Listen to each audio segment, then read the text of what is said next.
இன்றைய இந்த பாடம் மிக முக்கியமான ஒரு பாடம், மிகவும் முக்கியமான ஒரு பாடம் தான் இது. தேவனுடைய வார்த்தை தேவனுடைய உடன்படிக்கைகளை குறித்து, கவனன்ஸ் உடன்படிக்கைகளை குறித்து என்ன சொல்லுகிறது என்பதை குறித்து படிக்க இருக்கிறோம். விசேஷமாக நமக்கு நன்றாகவே தெரியும், வேதம் இரு பகுதிகளாக இருக்கிறது. பழைய ஏற்பாடு, புதிய ஏற்பாடு என்று இரண்டு பகுதிகளாக இருக்கிறது. பழைய ஏற்பாடு முழுவதுமே ஹீப்ரு லாங்குவேஜில் இருக்கிறது. புதிய ஏற்பாடு எல்லாமே கிரேக்க பாஷையில் எழுதப்பட்டது. இதில் தமிழிலே நாம் பழைய ஏற்பாடு, புதிய ஏற்பாடு என்று சொல்லுகிறோம். ஆங்கிலத்திலே ஓல்டு டெஸ்டமெண்ட், நியூ டெஸ்டமெண்ட் என்று சொல்லுகிறார்கள். ஆனால் மராட்டி, ஹிந்தி பாஷையில் பார்த்தால் ஜுனா கரார், நவ கரார், பழைய அக்ரிமெண்ட், புதிய அக்ரிமெண்ட். கரார் என்றால் அக்ரிமெண்ட். இந்த உடன்படிக்கை என்ற வார்த்தையும் ஏற்பாடு என்ற வார்த்தையும் அதை ஒட்டித்தான் வருகிறது. அதனுடைய சரியான ஒரு அர்த்தம் நம்மளுடைய இப்பொழுது பழக்கத்தில் உள்ள பாஷையில் வைத்துக் கொள்ள வேண்டுமென்றால் ஒரு அக்ரிமெண்ட், உடன்படிக்கை, எனக்கும் அவருக்கும் உள்ள உடன்படிக்கை என்ன, இந்த அர்த்தத்தில் தான். இதில் விசேஷமாக ஒரு குறிப்பு என்னவென்றால், ஹீப்ருவிலே பழைய ஏற்பாடு, பழைய உடன்படிக்கை என்று வருகிற போது அந்த உடன்படிக்கை என்பது அக்ரிமெண்ட் என்ற அர்த்தத்தில் இருக்கிறது. ஆனால் புதிய ஏற்பாட்டிலே கிரேக்க மொழியிலே மொழிபெயர்த்த போது புதிய அக்ரிமெண்ட் என்றால் நியூ வில். வில் என்றால் நமது பாஷையில் தமிழில் சொல்ல என்றால் உயில். தான் சம்பாதித்த ஒன்றை எல்லாம் தனக்கு வாரிசாக நியமித்து விட்டு ஒருவர் மரித்த பின்பு அந்த சொத்துக்கள் இவருக்கு வருவது, இதைத்தான் உயில் என்று நாம் அழைக்கப்படுகிறோம். இந்த அர்த்தத்தில் தான் புதிய ஏற்பாட்டுக்கு தலைப்பு வைக்கப்பட்டு இருக்கிறது. இன்னும் அதிகமாக இந்த உடன்படிக்கைகளை குறித்து நாம் படிப்பது நமக்கு மிகவும் நல்லது. இந்த உடன்படிக்கைகள் எல்லாமே ஒரு நிபந்தனைக்கு உட்பட்டது. நான் இதை தருகிறேன், நீ இதை செய். நான் இதை தந்திருக்கிறேன், அதனால் நீ இதை செய் என்கிற ஒரு உடன்படிக்கைக்கு உட்பட்டு ஒரு காரியத்துக்கு உட்பட்டு வரும். உதாரணத்திற்கு நாம் யாத்ராகம 19வது அத்தியாயத்திலே வசனம் 3-6 வரைக்கும் படிக்கலாம். மோசே தேவனிடத்திற்கு ஏறி போனான். கர்த்தர் மலையிலிருந்து அவனை கூப்பிட்டு, நீ யாக்கோபு வம்சத்தாருக்கு சொல்லவும் இஸ்ரவேல் புத்திரருக்கும் அறிவிக்க வேண்டியது என்னவென்றால், நான் எகிப்தியருக்கு செய்ததையும் நான் உங்களை கழுகுகளுடைய செட்டைகளின் மேல் சுமந்து உங்களை என்னண்டைக்கு சேர்த்து கொண்டதையும் நீங்கள் கண்டிருக்கிறீர்களே. இப்பொழுது நீங்கள் என் வாக்கை உள்ளபடி கேட்டு என் உடன்படிக்கையை கை கொள்வீர்களானால் சகல ஜனங்களிலும் நீங்களே என் சொந்த சம்பத்தாய் இருப்பீர்கள். பூமியெல்லாம் என்னுடையது. நீங்கள் எனக்கு ஆசாரிய ராஜ்யமும் பரிசுத்த ஜாதியுமாய் இருப்பீர்கள் என்று நீ இஸ்ரவேல் புத்திரரோடு சொல்ல வேண்டும் என்று சொல்கிறார்.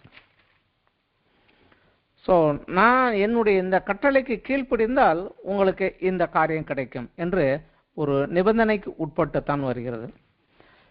கிருபையின் அடிப்படையிலும் தேவன் உடன்படிக்கை செய்வது உண்டு.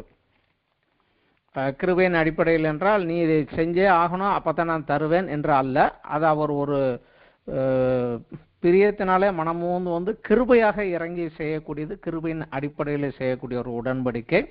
ஆனால் அந்த கிருபையின் அடிப்படையில் வந்த உடன்படிக்கையை விசுவாசித்து அந்த உடன்படிக்கைக்கு ஏற்றபடி நடந்து கொள்ளுகிற போதுதான் அதில் சொல்லப்பட்ட ஆசீர்வாதங்கள் பூரணமாக வந்து சேரும். இல்லை என்றால் வந்து சேராது. அதுவும் அதில் ஒரு காரியங்கள் உண்டு. வேதத்திலே அநேக உடன்படிக்கைகள் உண்டு. ஆதியாகமத்திலிருந்து வெளிப்படுத்தல் வரைக்கும் அநேக உடன்படிக்கைகள் உண்டு. இரு மனிதர்களுக்கிடையே செய்த உடன்படிக்கைகளும் உண்டு. உதாரணத்திற்காக தாவீதும் யோனத்தானும் நாம் எடுத்துக்கொள்ளலாம். அது தனிப்பட்ட உடன்படிக்கைகள் உண்டு. இரு தேசங்களுக்கிடையே, இரண்டு தேசங்கள் தங்களுக்கிடையே செய்து கொண்ட உடன்படிக்கைகளும் உண்டு. ஆனால் நாம் முக்கியமாக தேவன் மனிதர்களிடத்திலே செய்த உடன்படிக்கைகளை குறித்து, வேதத்திலே தேவன் மனிதர்களோடு செய்த உடன்படிக்கைகளிலே 8 உடன்படிக்கைகள் உண்டு. இவைகளை பற்றி நாம் படிக்கலாம். இது தேவனை இன்னமும் அறியவும் விசுவாசத்திலே நாம் வளரவும் உதவும்.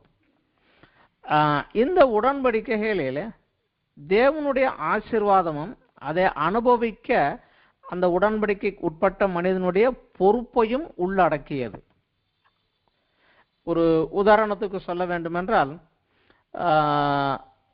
லட்சக்கணக்கில் பணம் போட்டு ஒருத்தர் ஒரு நிலத்தை விலைக்கு வாங்குறாரு, லட்சக்கணக்கில் செலவு பண்ணி அதில் ஒரு கட்டடத்தை கட்டுகிறார், அருமையாக பார்த்து பார்த்து கட்டுகிறார், குடியிருப்பதற்குரிய எல்லா வசதிகளையும் செய்கிறார். ஆனால் அதை எனக்கு வாடகைக்கு கொடுக்கிறார். நான் அந்த வீட்டில் குடியிருந்து அவர் கட்டின அந்த இடத்தை நான் அனுபவிக்கிறேன்.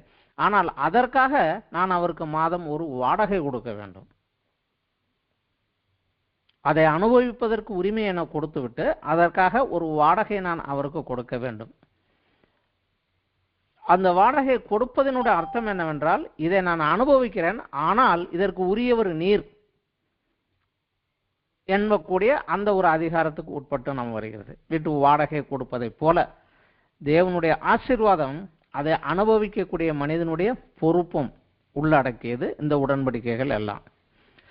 அடுத்தபடியாக ஒரு முக்கிய காரியம், இந்த உடன்படிக்கைகள் எல்லாமே ஒரு கால வரையறைக்கு உட்பட்டது. கால வரையறைக்கு உட்பட்டது. அதற்கு காரணம் என்னவென்றால், மனிதன் அந்த உடன்படிக்கையிலே தவறுகிற போது, உடன்படிக்கைக்கு ஏற்றபடி நடக்காமல் அவன் தவறி போகிற போது, திரும்பவும் தேவன் தன்னுடைய உடன்படிக்கையை மறுசீரமைத்து மனிதனிடத்திலே மீண்டும் ஒரு முறை பண்ண வேண்டிய ஒரு சூழ்நிலை ஏற்பட்டது. ஸோ அந்த இடைப்பட்ட காலத்தை, அந்த உடன்படிக்கை முதலாவது இருந்தது, தவறின பின்பு தனியாக பண்ண, அது அடுத்த காலகட்டமாக அந்த காலகட்டங்களாக பிரித்து வரும். எனவே உடன்படிக்கைகளையும் அதற்கு உட்பட்ட காலகட்டங்களையும் சேர்த்து நாம் படிப்பது இன்னும் வேதத்தை நமக்கு இன்னும் அதிகமாக புரிந்து கொள்வதற்கும், விசேஷமாக தேவனுடைய அன்பு, இரக்கம், அவருடைய நீடிய பொறுமை, இவைகளை அறிய நமக்கு மிகவும் உதவியாக இருக்கும். இந்த கால வரையறைகளை பற்றியும் வேதம் நமக்கு பல இடங்களிலே வெளிப்படுத்துகிறது. உதாரணத்துக்கு எபிரேயர் 1வது அத்தியாயம் 1வது வசனம், நம்ம எல்லாருக்கும் தெரிந்த ஒரு வசனம் தான். எபிரேயர் 1:1, பூர்வ காலங்களிலே பங்கு பங்காகவும் வகை வகையாகவும் தீர்க்கதரிசிகள் மூலமாக திருவுளம் பற்றின தேவன் இந்த கடைசி நாட்களில் குமாரன் மூலமாய் நமக்கு திருவுளம் பற்றினார். அதாவது பூர்வ காலத்துல கொஞ்சம் கொஞ்சமா அங்கங்க கொஞ்சம் கொஞ்சமாக தீர்க்கதரிசிகள் மூலமாக பேசின தேவன் இந்த கடைசி நாட்களிலே, அது முன்னாடி ஒரு காலம் உண்டு, பின்னாடி ஒரு காலம் உண்டு, இந்த ஒரு காலகட்ட பிரிவு உண்டு என்பதை நாம் இதிலே தெரிந்து கொள்ளலாம். இன்னும் விசேஷமாக படிக்கல வேண்டால் எபேசியர் அத்தியாயத்திலே 1வது அத்தியாயத்திலே 9வது வசனம் 10வது வசனங்கள் நமக்கு சில காரியங்களை விளக்கி காண்பிக்கும். எபேசியர் 1வது அத்தியாயம் 9-10 வசனங்கள், காலங்கள் நிறைவேறும் போது விளங்கும் நியமத்தின்படி பரலோகத்தில் இருக்கிறவன் பூலோகத்தில் இருக்கிறவமாகிய சகலமும் கிறிஸ்துவுக்குள் கூட்டப்பட வேண்டும் என்று தமக்குள்ளே தீர்மானித்திருந்த தம்முடைய தயவுள்ள சித்தத்தின் ரகசியத்தை எங்களுக்கு அறிவித்தார் என்று பவுல் இப்படியாக சபைக்காக எழுதுகிறார். ஸோ காலங்கள் நிறைவேறும் போது விளங்கும் நியமத்தின்படி, ஸோ அந்த காலம் முடிஞ்சிருச்சா, அடுத்த காலம் வந்துருச்சு, இந்த காலத்துக்குரிய நியமம் என்ன என்பதை குறித்து அவர் அங்கே சொல்லுகிறார். அதே போலவே கலாத்தியர் நிருபத்திலும் அத்தியாயம் 4 வசனம் 4வது 5வது வசனம், கலாத்தியர் 4:4-5, நாம் புத்திர சுவிகாரத்தை அடையும்படி நியாயப்பிரமாணத்திற்கு கீழ்ப்பட்டவர்களே மீட்டுக் கொள்ளத்தக்கதாக காலம் நிறைவேறின போது சிறியனிடத்தில் பிறந்தவரும் நியாயப்பிரமாணத்திற்கு கீழானவருமாகிய தம்முடைய குமாரனை தேவன் அனுப்பினார். ஒரு கால பிரிவும் இதற்குள்ளாக இருக்கிறது. இந்த கால பிரிவும் உடன்படிக்கைகளும் கிட்டத்தட்ட இணைந்தே வரும். ஸோ இந்த கால பிரிவுகளையும் அந்த உடன்படிக்கைகளையும் நாம் சேர்த்து படிப்பது மிகவும் நமக்கு நல்லது. இது அநேக குழப்பங்களை விட்டு, வேத குழப்பங்களை விட்டு நம்மளை தெளிவுள்ளதாக்கும். விசேஷமாக இதில் கற்றுக்கொள்ள வேண்டிய ஒரு காரியம் என்னவென்றால், இந்த கால பிரிவுகளை குறித்து பிசாசானவன் நன்றாக அறிந்திருந்தான். பிசாசுக்கு நன்றாக தெரிந்திருந்தது. இந்த காலம் இப்படித்தான் இருக்கும், அந்த காலம் அப்படித்தான் இருக்கும் என்று தெரிந்திருந்தது. நமக்குத்தான் அது சரியாக தெரியவில்லை. அதை நாம் தெரிந்து கொள்ள வேண்டியது நம்மளுடைய மிக முக்கியமான ஒரு காரியமும் கூட ஆகும். உதாரணத்துக்கு மத்தேயு 8வது அத்தியாயத்திலே 28, 29 2 வசனங்கள் வாசிக்கலாம்.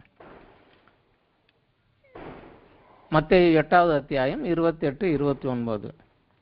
அவர், அதை இயேசு கிறிஸ்து, அக்கரையிலே கெர்கசேனர் நாட்டிற்கு வந்தபோது பிசாசு பிடித்திருந்த 2 பேர் பிரேத கல்லறையிலிருந்து புறப்பட்டு அவருக்கு எதிராக வந்தார்கள். அவர்கள் மிகவும் கொடியவராய் இருந்தபடியால் அந்த வழியாக ஒருவனும் நடக்கக்கூடாதா இருந்தது. அவர்கள் அவரை நோக்கி, இயேசுவை நோக்கி, இயேசுவே, தேவனுடைய குமாரனே, எங்களுக்கும் உமக்கும் என்ன? காலம் வரும் முன்னே எங்களை வேதனைப்படுத்த இங்கே வந்தீரோ என்று கூப்பிட்டார்கள். இன்னும் அந்த காலம் வரலையே, எங்களை நரகத்துக்கு அனுப்பக்கூடிய அந்த காலம் இன்னும் வரலையே, அதுக்குள்ள நீர் ஏன் நீங்க வந்து எங்களை வேதனைப்படுத்த வந்தீர் என்று அந்த கால பிரிவுகளை குறித்து அவர்களுக்கு தெரிந்திருந்தது. ஆனால் தேவனோடு பிள்ளையாகிய நாம் இதை சரியாக அறிந்து கொள்ள வேண்டும். இதை அறிந்து கொண்டால் வேதத்தில் பல குழப்பங்களை விட்டு விலக்கி நமக்கு ஒரு தெளிவை கொடுக்கும். தேவன் முதலிலே மனிதனை படைத்தது முதல் முடிவிலே விசுவாசிகள் தேவனோடு பரலோகத்தில் சென்று வாழும் வரை உள்ள காலங்களை, முதல் மனிதனை படைத்ததிலிருந்து கடைசியாக எல்லாரும் விசுவாசித்தவர்கள் எல்லாரும் தேவனோடு பரலோகத்தில் சென்று அவரோடு சென்று வாழக்கூடிய அந்த காலம் வரை உள்ள இந்த கால பிரிவுகளை 8ஆக வேதத்தின் அடிப்படையில் பிரித்து படிப்பது நமக்கு கொஞ்சம் புரிந்து கொள்வதற்கு இலகுவாக இருக்கும். சில வேத வல்லுநர்கள் இந்த 8 பிரிவை 14ஆக பிரித்து படிக்கிறவர்களும் உண்டு. அதை இன்னும் விலக்கி இன்னும் சிறிதாக விலக்கி 25ஆக விரித்து படிக்கிறவர்களும் உண்டு. ஆனால் இந்த 8க்குள்ளாக நாம் படிப்பது நமக்கு சிறந்ததாக இருக்கும். 8 பிரிவுகளாக இந்த காலகட்டங்களை தேவன் தமது திட்டத்தை ஆதி முதல் கொஞ்சம் கொஞ்சமாக பல வழிகளில் வெளிப்படுத்துகிறார். நமக்கு நன்றாக தெரிய வேண்டியது, தேவனுடைய திட்டம், வேதாகமத்தின் கருப்பொருள் ஒன்றுதான். முழு வேதாகமத்தினுடைய கருப்பொருள் மூலப்பொருள் ஒன்றுதான். இயேசு கிறிஸ்து மூலமாக மனுக்குலத்தின் மீட்பு. இதுதான். இதை இயேசுவும் கூறுகிறார். யோவான் 5வது அத்தியாயத்திலே 39வது வசனத்திலே அவர் எழுதுகிறார், வேத வாக்கியங்களை ஆராய்ந்து பாருங்கள், அவைகளால் உங்களுக்கு நித்திய ஜீவன் உண்டென்று எண்ணுகிறீர்களே, என்னை குறித்து சாட்சி கொடுக்கிறவைகளும் அவைகளே என்று சொல்லுகிறார். வேத வசனங்களை ஆராய்ந்து பாருங்கள், அதில் தான் உங்களுக்கு நித்திய ஜீவன், கிறிஸ்துவின் மூலமாகத்தான் நித்திய ஜீவன். என்னை குறித்து தான் சாட்சி, உன்னுடைய நித்திய ஜீவனும் அதுதான், நானும் அதுதான், ரெண்டையும் குறித்து கொடுப்பது அதுதான் என்று அவர் அங்கு சொல்லுகிறார். இதில் நாம் அறிந்து கொள்ள வேண்டியது, தேவன் மக்களை ஆசீர்வதித்து அவர்கள் நடக்க வேண்டிய நல் வழியை காண்பித்து நியமங்களையும் கட்டளைகளையும் உடன்படிக்கைகளையும் கொடுக்கிறார். ஆனால் அவர்கள் அதற்கு கீழ்ப்படியாமல் தோல்வியுற்ற போது அவர்களை சிட்சித்து உண்மையாக மனம் திரும்பி வருகிறவர்களுக்கு மீட்பின் வழியை காண்பித்து அவருடைய தற்போதைய நிலைமைக்கேற்ப அவர்களுக்கு நல் வழி காட்டி புதிய நியமத்தையும் புதிய கட்டளையும் கொடுக்கிறார். இந்த இடைப்பட்ட காலத்தை நாம் யுகம் என்றும் அழைக்கிறோம். காலப்பிரிவு, இந்த காலகட்டத்தை தமிழிலே, தூய தமிழிலே யுகம் என்றும் அழைக்கலாம். ஒவ்வொரு காலகட்டத்திலும் யுகத்திலும் உள்ள மக்களுக்கு வித்தியாசமான விதிகள் நியமங்களை தேவன் கொடுக்கிறார். அதனாலே தேவன் மாறிவிட்டார் என்று அர்த்தமல்ல. அவர் நேற்றும் இன்றும் என்றும் மாறாதவர். ஆனால் அந்த காலகட்டத்தில் உள்ள யுகத்தில் உள்ள மக்களின் தகுதிக்கு ஏற்ப, புரிந்து கொண்டு செயல்படும் சக்திக்கு ஏற்ப தேவன் தம்முடைய சித்தத்தை அவர்களுக்கு உடன்படிக்கையாக வெளிப்படுத்துகிறார். உதாரணத்துக்கு சில காரியங்களை நாம் பார்க்கலாம். ஆதியாகமம் 9வது அத்தியாயத்திலே 1, 2, 3 ஆதியாகமம் 9 1, 2, 3 வசனங்கள் பார்க்கலாம். பின்பு தேவன் நோவாவையும் அவன் குமாரரையும் ஆசீர்வதித்து, நீங்கள் பலுகி பெருகி பூமியை நிரப்புங்கள், உங்களை பற்றிய பயமும் அச்சமும் பூமியில் உள்ள சகல மிருகங்களுக்கும் ஆகாயத்தில் உள்ள சகல பறவைகளுக்கும் உண்டாயிருக்கும். பூமியிலே நடமாடுகிற யாவும் சமுத்திரத்தின் மச்சங்கள் யாவும் உங்களுக்கு கையளிக்கப்பட்டன. நடமாடுகிற சீவ ஜந்துகள் யாவும் உங்களுக்கு ஆகாரமாய் இருப்பதாக. பூமியிலே நடமாடுகிற யாவும் சமுத்திரத்தின் மச்சங்கள் யாவும் உங்களுக்கு நடமாடுகிற ஜீவ ஜந்துகள் யாவும் உங்களுக்கு ஆகாரமாய் இருப்பதாக என்று அங்கே ஒரு அனுமதி கொடுக்கிறார். ஆனால் அதே லேவியராகமம் 11வது அத்தியாயம் வருகிற போது நியாயப்பிரமாணத்திற்கு கீழாக அவர்களை அடுத்த காலகட்டத்திற்குள்ளாக அவர்கள் வருகிற போது நியாயப்பிரமாணத்தில் லேவியராகமம் 11வது அத்தியாயத்தில் ஒரு அத்தியாயம் முழுவதுமே இதை குறித்து தான் சொல்லுகிறது. நீங்கள் புசிக்கத்தக்க மிருகம் எது, புசிக்க கூடாத மிருகம் எது, தீட்டுள்ளது எது, தீட்டுள்ளாதது எது என்று தனியாக பிரிக்கிறார். இவைகளெல்லாம் நீங்கள் உண்ணக்கூடாது, இவைகளை மாத்திரம் நீங்கள் உண்ணலாம் என்று பிரித்து எடுக்கிறார். தேவன் மாறிவிட்டார் என்று அல்ல, அந்த காலத்தில் இருந்த மனிதன் அவனுடைய சூழ்நிலைகளுக்கோ இந்த காலகட்டத்தில் உள்ள மனிதன் இவனுடைய சூழ்நிலைகளுக்கும் உள்ள வேறுபாடுகளுக்கு ஏற்றவாறு இதை மாற்றி கொடுக்கிறார். இன்னுமாக ஒரு காரியத்தை கூட நாம் படிக்கலாம். நம்ம எல்லாருக்கும் தெரிந்த ஒரு வசனம் தான். யாத்திராகமத்திலே 10 கற்பனைகள் அங்கே உண்டு.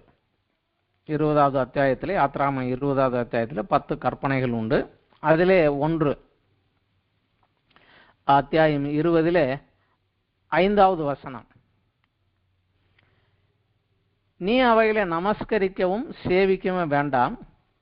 உன் தேவனாகிய கர்த்தராய் இருக்கிற நான் எரிச்சல் உள்ள தேவனாய் இருந்து என்னை பகைக்கிறவர்களை குறித்து பிதாக்களுடைய அக்கிரமத்தை பிள்ளைகளிடத்திலே 3ஆம் 4ஆம் தலைமுறை மட்டும் விசாரிக்கிறவராய் இருக்கிறேன் என்று சொல்லுகிறார்.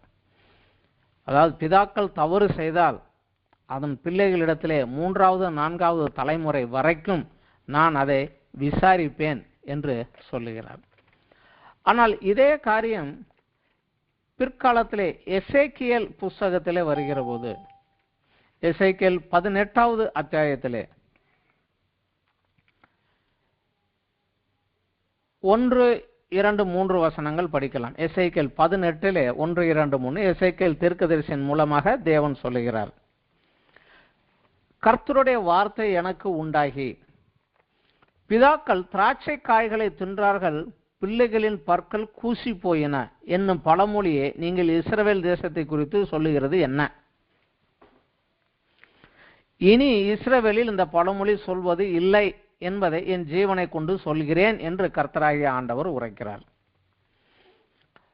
20:5 யாத்திராகமத்தில் பார்த்தோம். பிள்ளைகள் தகப்பன் தவறு செய்தால் 3ஆம் 4ஆம் தலைமுறை வரைக்கும் அதை விசாரிக்கிறேன் என்கிறார். இங்கே சொல்லுகிறார், பிதாக்கள் திராட்சை காயை தின்றார்கள், பிள்ளைகளின் பற்கள் கூசி போயின. அவங்க தப்பு செஞ்சாங்க, ரிசல்ட் உங்கள்கிட்ட வந்தது அப்படிங்கிற பழமொழி நீங்க ஏன் சொல்றீங்க, சொல்லாதீங்க அப்படிங்கிறார். அதே இதுலேயே வசனம் 43, 44 18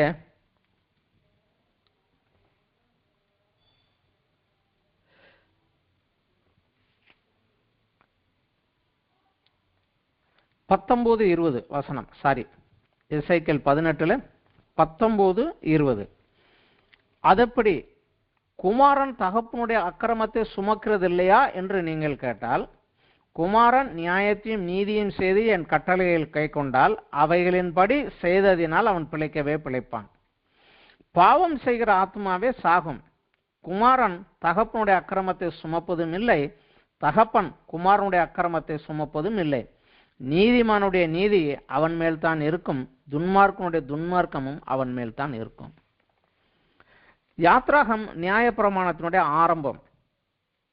ஆனால் எசேக்கியேல் தீர்க்கதரிசி அந்த நியாயப்பிரமாணத்தின்படி அவர்கள் நடக்காததினாலே அதற்குரிய தண்டனைகளை கொடுத்து புதிய உடன்படிக்கைக்குள்ளதாக புதிய காரியத்திற்குள்ளாக தேவன் நடத்த போகிறான். அந்த வரப்போகிற புதிய உடன்படிக்கைக்குள் எப்படி இருக்கும் என்பதை இவர் மூலமாக சொல்லுகிறார். அவன் செய்த பாவத்தின்படி தான் இருக்கும். அதனால முற்பிதாக்களுடைய சாபம் நாங்கள் முன்னால் செய்த தலைமுறையினுடைய சாபம் இதெல்லாம் புதிய ஏற்பாட்டின் கீழே புதிய உடன்படிக்கை கீழாக வராது. நீ என்னை ஏற்றுக்கொண்டால் அதெல்லாம் வராது என்பதுதான் இதற்குரிய காரியங்களாக பிற்காலத்தில் அந்த புதிய உடன்படிக்கை குறித்து அதனுடைய சரத்துக்கள் அதனுடைய ஆசீர்வாதங்களை குடிக்கிற போது நாம் இன்னும் நன்றாக விளங்கி படிக்கலாம். இன்னும் அதிகமாக நாம் விளங்கி படிக்கலாம் என்றால் இயேசு கிறிஸ்து இதை குறித்து பல இடங்களிலே விளக்கமாக பேசுகிறார். இயேசு கிறிஸ்துடைய காரியத்திலெல்லாம் அந்த 2 காலகட்டங்களையும் பிரித்து பிரித்தே பேசிக்கொண்டே வருவார். என்றால் 2 காலகட்டத்திற்கு நடுவாக அவர் நிற்கிறார். நியாயப்பிரமாண யுகத்தின் முடிவாகவும் கிருபையின் யுகத்தின் சபையினுடைய யுகத்தினுடைய ஆரம்பமாகவும் அவர் இருக்கிறார். பழைய அந்த உடன்படிக்கை நியாயப்பிரமாண உடன்படிக்கை முறிந்து கிருபையின் உடன்படிக்கை ஆரம்பிக்கிறவராக அவர் வந்து நிற்கிறதுனால அவர் சொல்லுகிற பல காரியங்கள் 2ஐயும் பிரித்து பிரித்து தான் வரும். உதாரணத்துக்கு மத்தேயு 5வது அத்தியாயத்திலே ஒரு மலை பிரசங்கத்திலே அவர் சொல்லுகிறார் 21, 22 வசனங்கள்.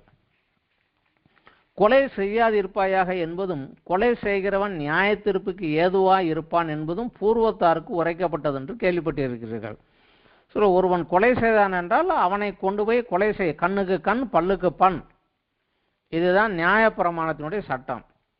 ஆனா இங்கே சொல்லுகிறாரு, நான் உங்களுக்கு சொல்லுகிறேன், தன் சகோதரனை நியாயமில்லாமல் கோபித்து கொள்கிறவன் நியாயத்தீர்ப்புக்கு ஏதுவாய் இருப்பான். தன் சகோதரனை வீணன் என்று சொல்லுகிறவன் ஆலோசனை சங்க தீர்ப்புக்கு ஏதுவாய் இருப்பான். மூடனே என்று சொல்லுகிறவன் எரி நரகத்துக்கு ஏதுவாய் இருப்பான். இவர் அந்த காரியத்தை இல்லை, அவனை கொலை செய்தால்தான் சொல்றாங்கப்பா, ஆனா நான் அவனை திட்டுனேனாலே நீ நியாய தீர்ப்புக்கு வரணும்னு நான் சொல்றேன் அப்படிங்கிறார். அடுத்ததாக ஒரு வசனம் 27, 28 விபச்சாரம் செய்யாதிருப்பாயாக என்று பூர்வத்தாருக்கு உரைக்கப்பட்டது என்று கேள்விப்பட்டிருக்கிறீர்கள். நான் உங்களுக்கு சொல்லுகிறேன், ஒரு ஸ்திரியை இச்சையோடு பார்க்கிற எவனும் தன் இருதயத்திலே அவளோடு விபச்சாரம் செய்தாயிற்று. அந்த பழைய ஏற்பாட்டு நியாயப்பிரமாணத்தின் சட்டத்துக்கும் புதிய பிரமாணத்தை குறித்தும் விளக்கி சொல்கிறார். இன்னுமாக கொஞ்சம் விளங்கிக் கொள்ள வேண்டும் என்றால் யோவான் சுவிசேஷத்துல 4வது அத்தியாயத்தில் சமாரிய பெண்ணிடத்தில் அவர் பேசுகிறது. அந்த பெண் ஒரு கேள்வி கேட்கிறார், நாங்கள் இந்த மலையிலே தேவனை தொழுது கொண்டு வந்தோம், நீங்களோ எருசலேமில் உள்ள தேவாலயத்தில் தான் தொழுது கொள்ள வேண்டும் என்று சொல்கிறீர்களே. அப்பொழுது இயேசு சொல்லுகிறார், இங்கும் அங்கும் அல்ல, எங்கும் பிதாவை தொழுது கொள்கிற காலம் வருகிறது. அதற்கு 4வது அத்தியாயம் யோவான் 4 வசனம் 21. அதற்கு இயேசு, ஸ்திரியே, நான் சொல்லுவதை நம்பு, நீங்கள் இந்த மலையிலும் எருசலேமிலும் மாத்திரமல்ல எங்கும் பிதாவை தொழுது கொள்கிற காலம் வருகிறது. 23வது வசனம், உண்மையாய் தொழுது கொள்கிறவர்கள் பிதாவை ஆவியோடும் உண்மையோடும் தொழுது கொள்ளும் காலம் வரும், அது இப்பொழுதே வந்திருக்கிறது. தம்மை தொழுது கொள்கிறவர்கள் இப்படிப்பட்டவர்களாக இருக்க வேண்டும் என்று தேவன் நம்புகிறார். இந்த காலம் வரும், ஆனா வந்துருச்சு அப்படிங்கிறார். 2க்கு நடுவிலாக அவர் நிற்பதனால 2ஐயும் இணைத்து வைத்து அவர் சொல்லுகிறார். இன்னும் விளக்கமாக நாம் படிக்க வேண்டும் என்றால் மத்தேயு 10வது அத்தியாயத்திலே இயேசு கிறிஸ்து தம்முடைய சீசர்களே 12 பேரை செலக்ட் பண்ணுகிறாரு. 10வது அத்தியாயத்திலே 1வது வசனத்திலிருந்து படித்தால் மத்தேயு 10:1 அவர் தம்முடைய 12 சீசர்களை தம்மிடத்தில் வரவழைத்து அசுத்தாவிகளை துரத்தவும் சகல வியாதிகளும் சகல நோய்களை நீக்கவும் அவர்களுக்கு அதிகாரம் கொடுத்தார். அந்த 12 அப்போஸ்தலருடைய நாமங்கள் அப்படியே வருகிறது. 5வது வசனத்தில் அவர் சொல்லுகிறார், அந்த 12 இயேசு அனுப்புகையிலே அவர்களுக்கு கட்டளையிட்டு சொன்னது என்னவென்றால், நீங்கள் புறஜாதியார் நாடுகளுக்கு போகாமலும் சமாரியர் பட்டணங்களிலே பிரவேசியாமலும் காணாமற் போன ஆடுகளாக இஸ்ரவேல் வீட்டாரிடத்திற்கே போங்கள். போகையில் பரலோகம் சமீபத்திருக்கிறது என்று பிரசங்கியுங்கள், வியாதி உள்ளவர்களை சொஸ்தமாக்குங்கள், குஷ்டரோகிகளை சுத்தம் பண்ணுங்கள், மரித்தோரை எழுப்புங்கள், பிசாசுகளை துரத்துங்கள், இலவசமாய் பெற்றீர்கள் இலவசமாய் கொடுங்கள். அவர்கள் கொடுத்த கட்டளையை புறஜாதியார் நாட்டிற்கும் புறஜாதியார் வீட்டிற்கும் சமாரியருடைய வீட்டிற்கும் பட்டணங்களுக்கும் போகாதீங்க, இஸ்ரவேலர் வீட்டுக்கு மாத்திரம் போங்கள் என்று அவர் கட்டளை கொடுக்கிறார். ஆனால் அதே இயேசு கிறிஸ்து மரித்து உயிர்த்து எழுந்த பின்பு அதே சீசர்களிடத்திலே 12 பேரிலே ஒருவன் மரித்து போனான், 11 பேர் இருக்கிறார்கள். அந்த 11 பேரையும் அழைத்து அவர் என்ன சொல்லுகிறார், மத்தேயு 28வது அத்தியாயத்திலே 16வது வசனத்திலிருந்து படிக்கலாம். 11 சீசர்களும் கலிலேயாவில் இயேசு தங்கள் குறித்த மலைக்கு போனார்கள். அங்கே அவர்கள் அவரை கண்டு பணிந்து கொண்டார்கள். சிலரோ சந்தேகப்பட்டார்கள். அப்போது இயேசு சமீபத்தில் வந்து அவர்கள் நோக்கி, வானத்திலும் பூமியிலும் சகல அதிகாரம் எனக்கு கொடுக்கப்பட்டிருக்கிறது. ஆகையால் நீங்கள் புறப்பட்டு போய் சகல ஜாதிகளையும் சீசராக்கி பிதா குமாரன் பரிசுத்தாவியின் நாமத்தினாலே அவர்களுக்கு ஞானஸ்நானம் கொடுத்து நான் உங்களுக்கு கட்டளையிட்ட யாவையும் அவர்கள் கை கொள்ளும்படி அவர்களுக்கு உபதேசம் பண்ணுங்கள். இதோ உலகத்தின் முடிவு பரியந்தம் சகல நாட்கள் உங்களோட இருக்கின்றார். புறஜாதியார் வீட்டுக்கு போகாதீங்கன்னு சொன்னவர் தாங்க. ஆனா அந்த காலகட்டம் முடிஞ்சு போச்சு. இப்ப அடுத்த காலகட்டம் ஆரம்பமாயிருச்சு. இந்த காலகட்டத்தில் சகல ஜாதியாரையும் சீசராக்குங்கள் என்று கட்டளை கொடுக்கிறார். ஸோ இந்த வித்தியாசங்களே நாம் புரிந்து படிப்பது வந்து நமக்கு கொஞ்சம் அவசியம். இந்த ஒவ்வொரு காலகட்டத்தையும் அதனுடைய அளவு எதிலிருந்து எது வரைக்கும் என்பதையும் அந்த காலகட்டத்திலுடைய மக்களுடைய சாதகமான தன்மை, அதாவது அவங்களுக்கு இருந்த பிளஸ் பாயிண்ட் என்ன, சாதகமான தன்மை என்ன என்பதையும் அவர்கள் கீழ்ப்படிய வேண்டிய நியமம், கட்டளை, அதாவது உடன்படிக்கை, தேவன் அவளோடு பண்ணின உடன்படிக்கை என்ன என்பதையும் அதை அவர்கள் தனக்கு கீழ்ப்படிந்து நடக்கிறார்களா என்பதை அறிவதற்காக தேவன் வைத்த ஒரு பரீட்சையாக கூட வைத்துக் கொள்ளலாம். ஆனால் அந்த பரீட்சையினுடைய ரிசல்ட் என்ன, அந்த உடன்படிக்கையின்படி நடந்தார்களா, ரிசல்ட் என்ன என்றால் மேஜர் தோல்விதான். ஆனா அந்த தோல்வியினுடைய காரணம் என்ன, தோற்று போக காரணம் என்ன? ஆனால் தோற்ற உடனே தேவன் அப்படியே அவர்களை கையை கழுவி விடவில்லை. அதிலிருந்து மீள தேவன் ஒரு மீட்பின் திட்டத்தை அவர்களுக்கு கொடுத்து அடுத்த காலகட்டத்துக்குள்ளாக வழி நடத்தி வருகிறார். அந்த மீட்பின் திட்டம் என்ன? இவைகளை ஆராய்ந்து படித்து இந்த யுகத்திலே, நாம் இருக்கக்கூடிய இந்த கிருபையின் யுகத்திலே நமது மீட்பை பெறுவதற்கு நமக்கு தேவன் கொடுத்தது என்ன, தேவனுடைய உடன்படிக்கை என்ன, அவர் நம்மிடத்தில் எதிர்பார்ப்பது என்ன என்பதை அறிந்து அதற்கு கீழ்ப்படிந்து நடப்பதே இந்த பாடத்தினுடைய நோக்கம். இந்த பாடத்திலே நாம 8 உடன்படிக்கைகளையும் 8 யுகங்களையும் குறித்து நாம் படிக்க இருக்கிறோம். தேவன் மனிதனோடு பண்ணின 8 உடன்படிக்கைகளையும் 8 கால பிரிவுகளையும் குறித்து நாம் படிக்க இருக்கிறோம். இவைகளை ஒரே வாரத்துக்குள் படிக்கலாம் என்பது வந்து முடியாத ஒரு காரியம். ஆதியாகமம் 1 ஆரம்பித்து வெளிப்படுத்தல் 22 வரைக்கும் நாம் அப்படியே முதலிருந்து வர வேண்டும். இது முடியாத காரியம். இது அநேகமாக நாங்கள் வந்து இந்த காலப்பிரிவுகளை குறித்து மாத்திரம் 8 காலப்பிரிவுகளை மாத்திரம் குறைந்தது 8 to 9 மணி நேரங்கள் ஒரே நாளிலே ஸ்டடியாக எடுப்பதும், அடுத்த நாளிலே இந்த உடன்படிக்கைகளை குறித்து அதை தெரிந்து கொண்டதனாலே இந்த உடன்படிக்கைகளை குறித்து விளக்குவதற்கு ஒரு 7 மணி நேரங்கள் 6 மணி நேரங்கள் செலவு பண்ணுவது வழக்கம். ஆனால் இது 1 மணி நேரத்துக்குள்ள இது எல்லாத்தையும் படிக்க முடியாது. வாரமாக படிக்கலாம். ஆனால் இது தொடர்ந்து ஏச்சையாக படிப்பது நன்றதாக இருக்கும். நடுவில் ஒரு பெரிய கேப் விட்டுட்டு படிக்காமல் தொடர்ந்து படிக்கலாம். அதனால அடுத்து இந்த பாடம் வருகிற போது இந்த காரியத்தை குறித்து படிக்கலாம். விசேஷமாக இதனுடைய உடன்படிக்கை என்ன, அதனுடைய வேதத்தில் அது இருக்கக்கூடிய காலகட்டம் என்ன, அந்த காலத்திற்குரிய பெயர் என்ன என்பதை குறித்து நான் இப்பொழுது சொல்லுகிறேன். நான் அதை மாத்திரம் படித்துக் கொள்ளலாம். மனிதனை உருவாக்கின போது, ஏதேன் தோட்டத்தில் அவனை வைத்த போது, அங்கே தேவன் மனிதனோடு பண்ணின, முழு மனிதகுலத்தோடு பண்ணின ஒரு உடன்படிக்கை, அதை ஏதேன் உடன்படிக்கை என்று அழைக்கலாம். அந்த ஏதேன் தோட்டத்தில் அவள் இருந்த கால பிரிவை களங்கமில்லாத ஒரு யுகம், அதாவது ஏஜ் ஆஃப் இன்னசென்ட், பாவம் இல்லாத, களங்கம் இல்லாத, குறையில்லாத ஒரு யுகம். இதை களங்கம் இல்லாத யுகம், அறியாமையின் யுகம் என்பதும் தமிழில் சொல்லலாம். ஆனால் ஏஜ் ஆஃப் இன்னசென்ட் என்று சொல்லலாம். இது ஆதியாகமம் 2வது அத்தியாயம் 15வது வசனத்திலிருந்து 3வது அத்தியாயம் 21வது வசனம் வரைக்கும் இந்த காலம் அடங்கும். அடுத்ததாக அவன் அந்த உடன்படிக்கையில் தவறி போய்விட்டதால பாவம் செய்த அந்த மனிதனுக்காக திருப்பவும் அந்த உடன்படிக்கை சில மாறுதல்களோடு தேவன் ஆதாமோடு பண்ணுகிறார். இதை ஆதாமுடைய தேவன் பண்ணின உடன்படிக்கை. ஆதாம் மனித குலத்தின் சார்பாக நின்றான். அவன் மூலமாக முழு மனுக்குலத்துடன் தேவன் பண்ணின உடன்படிக்கை. இது ஆதியாகமம் 4வது அத்தியாயத்திலிருந்து 8வது அத்தியாயம் வரைக்கும் உள்ள காலத்திற்கு உள்ளதாக வரும். இந்த காலப்பிரிவை மனச்சாட்சியின் யுகம் என்று சொல்லலாம். அதற்கு பிற்பாடு நோவாவோடு தேவன் பண்ணின ஒரு உடன்படிக்கை. நோவா காலத்திற்குள்ளதாக பூமியில் உள்ள அனைவருமே மரித்து போய்விட்டார்கள். நோவா, அவனுடைய மனைவி, அவனுடைய 3 குமாரர்கள், 3 குமாரத்திகள், 8 பேர் மாத்திரம் தேவனால் மீட்கப்படுகிறார்கள். அந்த 8 பேரை திரும்பவும் பூமியில வைத்து அவர்களை மூலமாக வரக்கூடிய மனுக்குல சந்ததியோடு தேவன் ஒரு உடன்படிக்கை பண்ணுகிறார். இது நோவாவிடத்திலே நோவாவின் மூலமாக தேவன் பண்ணின உடன்படிக்கை. இது ஆதியாகமம் 9வது அத்தியாயத்திலிருந்து 11வது அத்தியாயம் முடிய இந்த காலகட்டத்திற்குள்ளதாக வரும். அதற்கு அப்புறம் ஆபிராமோடு தேவன் பண்ணின உடன்படிக்கை.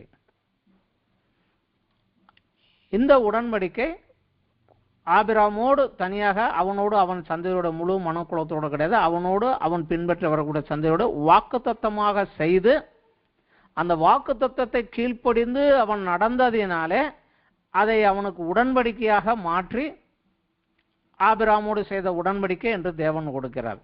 இது ஆதியாகமம் 12வது அத்தியாயத்திலிருந்து யாத்திராகமம் 12வது அத்தியாயம் வரைக்கும் உள்ள காலத்திலே இது வரும்.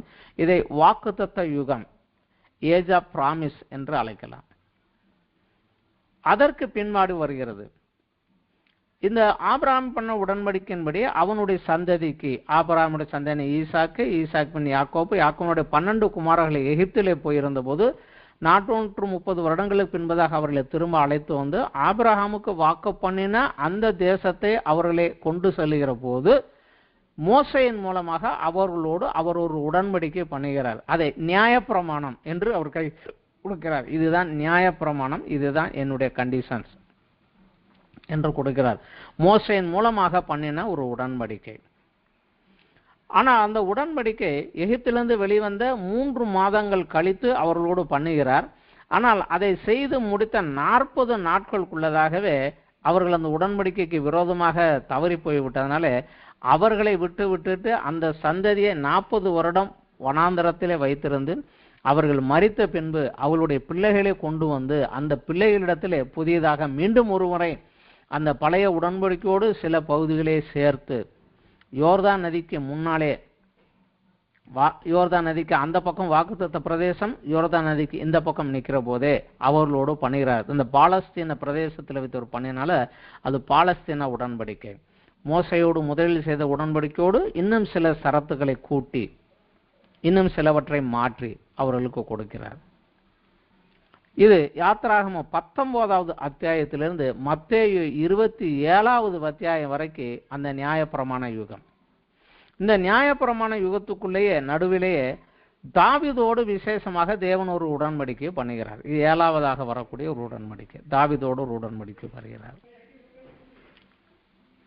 அதற்கு பின்னதாக புதிய உடன்படிக்கை என்ற நாம் இருக்கக்கூடிய காலகட்டம், கிருபையின் யுகம். கிறிஸ்துவின் மூலமாக கிறிஸ்துவை மத்தியஸ்தராக வைத்து தேவன் மனுக்குலத்தில் உள்ள எல்லாரோடும் அவர் செய்த ஒரு உடன்படிக்கை. இது புதிய உடன்படிக்கை. இந்த புதிய உடன்படிக்கை மத்தேயு 28வது அத்தியாயத்தில் ஆரம்பித்து வெளிப்படுத்தல் 19வது அத்தியாயம் வரைக்கும் உள்ள காலத்தை உள்ளே அடக்கும். இந்த கிருபையின் யுகம் முடிந்ததற்கு பின்பு இயேசு கிறிஸ்துவனுடைய 2ஆம் வருகை வரை இது இருக்கும். இயேசுவனுடைய உயிர்த்தெழுதலிலிருந்து இயேசுவின் 2ஆம் வருகை வரை உள்ள காலகட்டம் இந்த கிருபையின் யுகம். இந்த இயேசு கிறிஸ்துவின் 2ஆம் வருகையிலிருந்து 1000 வருட அரசாட்சி பூமியிலே நடக்கும். கிறிஸ்துவும் மரித்து உயிர்த்தெழுந்த 1ஆம் உயிர்த்தெழுதலில் சென்ற பரிசுத்தவான்கள் அவரோடு சேர்ந்து 1000 வருடம் இந்த பூமியிலே அரசாட்சி செய்வார்கள். இது 1000 வருட அரசாட்சியின் யுகம் என்று அழைக்கப்படும். இது வெளிப்படுத்தல் 20வது அத்தியாயத்தில் இருக்கிறது. அது முடிந்ததற்கு பின்பு வெள்ளை சிங்காசன நியாய தீர்ப்பு வரும். அந்த நியாய தீர்ப்புக்கு பின்னதாக நித்தியமாக தேவனோடு 1ஆம் உயிர்த்தெழுதலில் இருந்தவனும் ஜீவ புஸ்தகத்தில் பெயர் எழுதப்பட்டவர்களும் ஆகிய அவர்கள் கிறிஸ்துவோடும் பிதாவோடும் சேர்ந்து நித்திய காலமாக அவரோடு சென்று இருப்பது. இதை வெளிப்படுத்தல் 21, 22வது அத்தியாயம் இதற்குள்ளதாக வரும். இந்த காலகட்டங்களை விளங்கி படிப்பது கொஞ்சம் வரிசையாக ரெகுலராக படிக்க வேண்டும். ஆனால் நமக்கு இது சில நேரங்களிலே 1 மணி நேரத்துக்குள்ளாக ஒரு காலகட்டத்தையும் அதோடு சேர்ந்த ஒரு உடன்படிக்கையும் படிக்கலாம், அல்லது ஒரு காலகட்டத்தையோ அதிலிருந்த தவறுகளையோ படித்து அடுத்த காலத்திலே உடன்படிக்கைகளை குறித்தும் படிக்கலாம்.